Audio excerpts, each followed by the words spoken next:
Le présent amendement a pour objet d'interdire de manière explicite toute participation d'un agent sportif à un mécanisme de propriété par des tiers, communément désigné sous l'acronyme TPO. Il s'agit d'un montage consistant à transférer à un tiers un droit économique portant sur tout ou partie de l'indemnité de transfert, de mutation ou de formation attachée à un joueur. Si la réglementation internationale édictée par la FIFA prohibe depuis 2015 de telles pratiques, force est de constater que cette interdiction ne bénéficie pas à ce jour d'une concrétisation en droit interne, ce qui en limite la portée et l'opposabilité devant les juridictions civiles ou commerciales. Donc l'inscription d'une telle interdiction dans le code du sport est donc nécessaire afin d'assurer la pleine effectivité de la norme.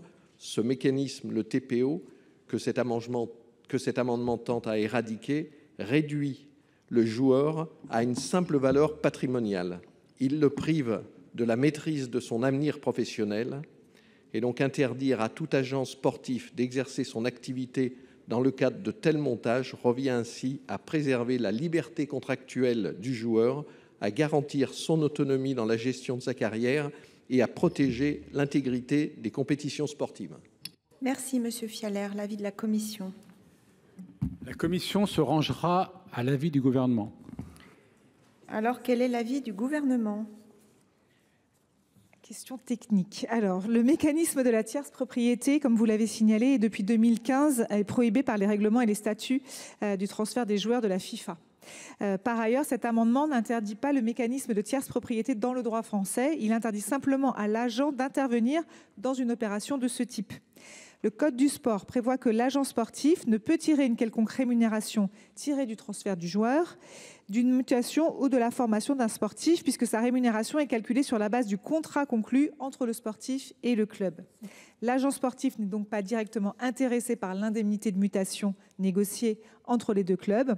Il n'est donc pas certain que l'interdiction pour un agent sportif d'exercer son activité lorsqu'il a connaissance de ce montage réponde directement à l'objectif poursuivi, à savoir le renforcement de la protection juridique du sportif. Votre amendement aurait également pour conséquence de laisser seul un sportif dans le cadre d'une opération de mutation. Par conséquent, la tierce personne, motivée par ses seuls intérêts économiques, aurait un contrôle et une influence totale sur le sportif. Cet amendement, à notre sens, ne permet pas donc de renforcer la protection des joueurs contre ce mécanisme. J'émets donc un avis défavorable. Mais cette question est clé et il faudra trouver une solution. J'en déduis donc que la Commission a également un avis défavorable. Je vais mettre aux voix Monsieur Fialaire, je vous en prie. Oui, je suis quand même surpris que la FIFA prohibe ce type de montage. Et la deuxième chose, on n'abandonne pas le sportif tout seul, puisqu'il a le droit d'avoir un avocat, même des notaires qui les accompagnent et qui, eux, ont quand même des règles déontologiques qui ne sont pas celles des agents. Merci, chers collègues. Il n'y a pas de demande. Monsieur Gonnet. La proposition de notre ami Bernard Fialaire et collègues est sympathique, mais il ne faudrait pas ravaler, encore une fois, chers collègues, une profession, celle d'agent de joueur, à une profession qui serait la dernière ou qui n'aurait aucune règle. Il existe déjà bien des règles et encore dans toute collectivité, ce sont une minorité de personnes qui se conduisent mal, qui font trinquer les autres. Donc là-dessus, en plus sur le statut des avocats et d'autres hommes de loi, lors de transferts ou de négociations contractuelles, sachez qu'il y a une législation, chers collègues, très précise et qui ne permet pas aux avocats de faire tout et n'importe quoi. Merci, chers collègues. Je vais mettre aux voix l'amendement de Monsieur Fialaire avec 2 avis défavorables de la Commission et du Gouvernement. Qui est pour?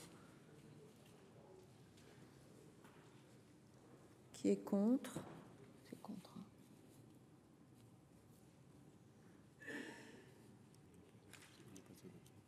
Il n'est pas adopté.